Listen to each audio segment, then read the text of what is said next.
আজি আমি কথা পাতিম হিজডু টিকটকৰ ছোৱালী এজনীৰ বিষয়ে। ইমানে মন নাযায় যদি টিকটকটো ডাউনলোড কৰি কেলে থৈছো আনৰ বস্তু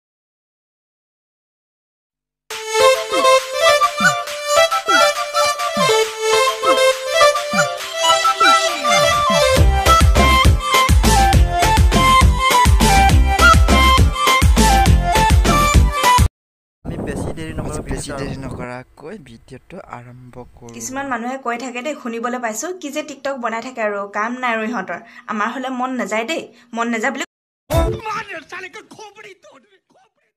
ভণ্টি চোৱা যিমানে অকব্য কৰে যেন এইটোৰ কাৰণে এইবিলাক হয়। চোৱা ভণ্টি কাম নাইকিয়া ছোৱালীয়ে এইবিলাক কাম বেছিকৈ অকব্য কৰি থাকে।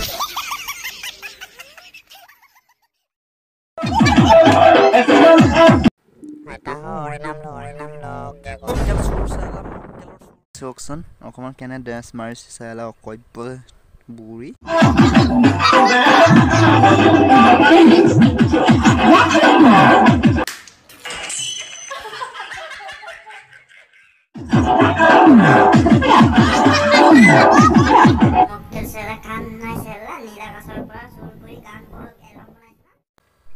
আইতাৰ ভিডিঅ' বেছিকৈ চাই থাকিলে মাথাখন ঘূৰি যাব আৰু দেই।